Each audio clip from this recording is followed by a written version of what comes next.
Shinde call प्रकरणावर आबिटकरांची प्रतिक्रिया. Phone आला म्हणजे गुन्हा नाही. राज्यातील नागरिकांना उत्तम आरोग्य सुविधा मिळत असून त्यामुळे लोक समाधानी असल्याचा दावा आरोग्यमंत्री प्रकाश आबिटकर यांनी केला. दरम्यान एकनाथ शिंदे कॉल प्रकरणावर बोलताना ते म्हणाले, लोकप्रतिनिधी म्हणून काम करताना अनेक लोक संपर्कात येतात. फोन आला किंवा फोटो काढला म्हणून त्या घटनांशी संबंध जोडणे योग्य नाही, असे आबिटकर यांनी स्पष्ट केले. पाहूया ते काय म्हणतात. पण निश्चितपणे सगळेच लोक अतिशय समाधानी आहेत. पण तुम्ही हे लावलाय, मास्क लावलाय. अच्छा अच्छा. राज्याचा आरोग्य चांगला असतो. कोकणच्या निमित्तानं जिल्ह्यातील वातावरण तापायला लागलं. चौकशी समिती सुद्धा नेमली गेलेली आहे. अशा परिस्थितीमध्ये कोकणची इलेक्शन कशी होणार याबद्दल तुमचं काय? आणि महायुतीच्या नेत्यांमध्येच वेगळे मतमतांतर पाहायला मिळतात. कोणी म्हणते की बिनविरोध करण्यासाठी प्रयत्न करतोय, कोणी म्हणते महायुती म्हणून निवडणूक लढवायची. हे दोन गोष्टी आहेत. जिल्ह्यातल्या सगळ्याच निवडणुका यापूर्वी सुद्धा महायुती म्हणून आम्ही लढले, त्यामुळे ही निवडणूक सुद्धा महायुती म्हणून लढावं अशा पद्धतीच्या सगळ्याच प्रमुख नेत्यांचं मतप्रवाह आहे. आणि मला असं वाटतं की राज्यातल्या प्रमुख नेत्यांचा सुद्धा तशाच पद्धतीच्या सूचना आम्हा सगळ्यांना. आता ठीक आहे, एकूण निवडणुकीमध्ये एकूण पात्र अपात्रची यादी, त्या यादीप्रमाणे पुढच्या 8-15 दिवसांमध्ये, महिन्याभरामध्ये याच्याबद्दलचा निकाल लागेल. परंतु आम्ही महायुती म्हणूनच या गोकुळच्या निवडणुकीला सामोरं जाणार. पण ज्यांनी या सगळ्या गोकुळच्या संदर्भामध्ये सभासद नोंदणीवरून तक्रारी केलेल्या आहेत, त्यांच्या मागे अदृश्य शक्तीचा हात असल्याचा आरोप विद्यमान चेअरमनांनी केलेला आहे. कोण या अदृश्य शक्ती आहेत, काय बोलणं झालं? प्रश्न असा आहे की आता अजून निवडणूक सुरू व्हायची आहे. निवडणुकीपूर्वी साधारणतः प्रत्येक माणसांच्या आपल्या आपल्या पद्धतीने जे ॲक्टिव्हिटी चालल्या त्यातला तो भाग असेल. परंतु ती अदृश्य शक्ती कोण हे आता ज्यांनी त्याच्याबद्दलची जे काय बोलले असतील, मला असं वाटतं त्यांनाच त्याची कल्पना असेल. दुसरा एक प्रश्न की आज अंजली कमाने यांनी गंभीर आरोप केलेला आहे. अशोक राज्यबाबत प्रकरण गाजते सध्या राज्यामध्ये. त्यामध्ये एकनाथ शिंदे यांनी त्यांना 17 कॉल, ऑफिशियल 17 कॉल आणि एक कॉल तर 21 मिनिटांचं त्याचं संभाषण झाल्याचा दावा त्यांनी केला आहे. आणि यावरून कारवाई, एकनाथ शिंदेंवर कारवाईची मागणी आता अंजली कमाने. माझी आपल्या माध्यमातून सगळ्यांनाच विनंती आहे की लोकप्रतिनिधी म्हणून काम करताना अनेक लोकांशी आम्हा सगळ्यांचा संपर्क येतो. अनेक लोक आपल्याला वेगळ्या पद्धतीनं संपर्क करत असतात. याचा अर्थ त्या सगळ्या घटनाक्रमांशी आमचा संबंध जोडणं हे अतिशय चुकीचं होईल. बऱ्याच वेळा असं होत असते की आम्ही समोर उभारलो असतोय, कोणीतरी येतोय आणि आम्हाला सगळ्या मंडळींना म्हणतोय की माझ्या यांच्यासोबत फोटो काढा. कोणीतरी असं म्हणतोय की जाऊन चला तिथं नमस्कार करायला पाहिजे. लोकांच्या भावनेचा विषय असतोय. ज्यावेळेला अशा पद्धतीचं चित्र आपल्या सगळ्यांच्या समोर येते त्यावेळेला खऱ्या अर्थानं आपण सगळेजण जागे होतो. जागे होताना इतकं होतोय की आता जगातल्या सगळ्या गोष्टींचा सगळा सेंट्रलाइज पॉईंट ते होते. पण मी काल सुद्धा पुण्यामध्ये अशाच पद्धतीने पत्रकार परिषदेत सांगितलं की अशा अनेक खरात आहेत की ज्यांच्यापासून आम्ही सगळ्यांनी, लोकप्रतिनिधी, समाजातल्या प्रमुख मान्यवरांनी, मीडियाने सुद्धा आता अशा गोष्टींच्या बद्दल सुद्धा सावध राहायला पाहिजे. लोकांनी नतमस्तक कोणासमोर व्हावं तर देवासमोर व्हावं. परंतु देवाचा अवतार असल्याचा भास करणाऱ्या माणसांसमोर काय करावं याच्याबद्दलची स्पष्टता सुद्धा आपण घ्यायला पाहिजे. कार्यकर्त्याची भावना म्हणून, भावनेचा प्रश्न म्हणून जाऊन पाया पडणं किंवा भेट घेणं, फोटो आज त्यांनी आरोप केला कॉलच्या संदर्भात. 17 कॉल ऑफिशियल, त्यातला एक कॉल 21 मिनिटांचा एक कॉल.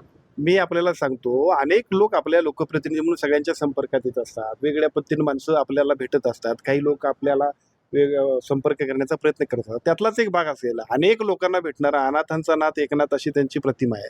त्यामुळे ते सगळ्यांनाच भेटतात. त्यामुळे त्यांना कुठं माहिती होतं की अशा घटनाक्रमांमध्ये असा माणूस दोषी आहे आणि त्याच्याशी आपल्याला बोलायला पाहिजे. चुकीच्या गोष्टींबद्दल ते समर्थन तेही नाही आणि कोणीच करणार नाही. मला असं वाटतं खरातांची चौकशी चालली आहे. त्या चौकशीमध्ये योग्य त्या गोष्टी होतील आणि ज्या ज्या पद्धतीने त्यांनी चुकीच्या गोष्टी केल्या असतील त्याच्याबद्दल शासन कठोर निर्णय घेणार आहे. आता याला फाटे फोडण्यासाठी प्रत्येकाने, मग काल सुद्धा मला एकाने विचारलं मुंबईमध्ये की त्याच्याबरोबर कोणती डॉक्टर होता, ते अमुक अमुक गोळ्यात येत होता. अरे गोळ्यात देणारा असेल तर त्याच्यावरती सुद्धा जे चुकीचं असेल तर कारवाई होणारच ना. मला असं वाटतं की जे चुकीचं आहे त्याच्यावरती कारवाई करण्यासाठी आपण सगळेजण एकत्रित येऊया. साहेब, आरोग्यमंत्रीपद स्वीकारल्यानंतर आपण एक स्टेटमेंट केलं होतं की गर्भलिंग संदर्भात एक मोठी आपली शासकीय यंत्रणा राबवणं आणि अशांची पीसीपी इंडेटी कायद्यात पण काही बदल करण्याची आवश्यकता आहे. त्या दृष्टीने काय विचार केला? मी आपल्याला सांगतो, गेल्या वर्षभरामध्ये पीसीपी एनडीटी ॲक्टमध्ये ज्या पद्धतीची आपण सुधारणा केल्या, डिकॉय असणारा म्हणजे जो खबरी जातोय त्या खबरीसाठी 1 लाख रुपये दिले, डिकॉयसाठी 1 लाख रुपये केले. पूर्वी सगळ्या मिळून 10,000 रुपये मिळत नव्हते. लोक पुढे येत नव्हते. आम्ही सगळ्यांनी याच्याबद्दलचे नियम एकदम स्ट्रिक्ट केले. काल सुद्धा हाऊसमध्ये अनेक लोकांनी त्याच्याबद्दल अर्धा तासाचं डिबेट झालं आणि हाऊसमधल्या डिबेटनंतर तात्काळ मी बैठक घेतली आणि मला असं वाटतं की जे सगळे हॉस्पिटल आहेत की ज्या हॉस्पिटलनी अशा पद्धतीने या सगळ्या प्रक्रियेमध्ये भाग घेतला आहे त्या सगळ्यांना सुद्धा डिरजिस्टर करण्याबद्दलचा निर्णय घेतला, त्याच्याबद्दलची कारवाई झाली. अशा पद्धतीचं काम करणाऱ्या कुठल्याही हॉस्पिटलचा व्यक्तीचा जरासुद्धा आम्ही काही करणार नाही. त्याच्याही पुढे जाऊन आम्ही असं केलं आहे आणि मी मुख्यमंत्र्यांनी सुद्धा त्याला संमती दिली की अशा गोष्टी करत असतील तर अशा सगळ्या लोकांवरती मोकापर्यंतचा कायदासुद्धा आपण करता येईल का, तर निश्चितपणे त्याच्याबद्दल लॉ अँड ज्युडिशरीकडे आपण ओपिनियन दिलं आणि त्याप्रमाणे आम्ही काम करतोय. मला असं वाटतं की PCPNDT ॲक्ट कठोरपणानं राबवणं ही सरकारची प्राथमिकता आहे आणि आपल्याला त्याचे दृश्य स्वरूपात अजूनसुद्धा पुढच्या टप्प्यात अजूनही त्याचं कामकाज दिसेल. युवराज पाटील ज्या ठिकाणी पकडला गेला, ज्या हे करताना गर्भलिंग निदान करताना, ते हॉस्पिटल मात्र आजही ओपन आहे, त्याला सील केलेलं नाही. आरोग्य विभाग कुठेतरी याकडे दुर्लक्ष सगळ्यावरती कारवाई होईल, मी तुम्हाला काय सांगतोय, पण त्याची एक नियमावली आहे. नियमावलीप्रमाणे काम होईल, त्याप्रमाणे जे काय असेल ते काम होईल. कुठल्याही कायद्याच्या पेक्षा मोठा कोणी नाही. दुर्दैवाने काही गोष्टी अशा आहेत की ज्या गोष्टी त्याच्याबरोबर एका बाजूला करणारा आणि करणाऱ्याबरोबर त्याच्यात सहभागी होणारे सुद्धा तेवढेच दोषी आहेत. अजून सुद्धा ही मानसिकता जी आहे ती दुरुस्त करणं गरजेचं आहे. आम्ही त्याच्यासाठी सुद्धा प्रबोधनाचं काम सामाजिक कार्यकर्त्यांना बरोबर घेऊन करण्याचा प्रयत्न करतोय. सगळ्या तालुका कमिट्या, जिल्हा कमिट्या, त्याच्याबद्दलचे विशेषतः जिल्हा कमिट्या, त्या सगळ्या महाराष्ट्रातल्या स्टेट लेवलची कमिटी आणि जिल्हा कमिट्या सुद्धा आपण अस्तित्वात आणले. मधल्या टप्प्यात त्या सगळ्या कमिट्यांचं काम होत नव्हतं, आता ते स्वतः त्याची मीटिंग मी घेतोय, प्रोसिडिंग आणि त्या प्रमाणात त्याची कारवाई करतोय. आपल्याला अजूनही चांगल्या पद्धतीचे रिझल्ट त्याचे मिळतील आणि ही गरज आहे.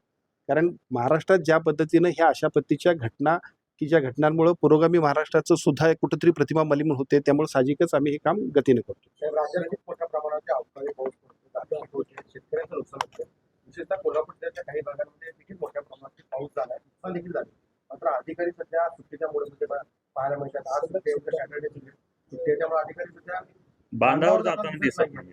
बांधावरती गेलं पाहिजे, नुकसान भरपाईची जी काही पंचनामे करायला पाहिजे ते केले पाहिजेत आणि तात्काळ त्याबद्दल शेतकऱ्यांना मदत करायला पाहिजे ती केली पाहिजे. अशा पद्धतीची घटना अजिबात आम्ही खपवून घेणार नाही. आपण बघितलं असेल, काल सुद्धा नागपूरमध्ये उतरल्या पत्रकारांशी बोलताना सन्मान्य बावनकुळे साहेबांनी तेच सांगितलं.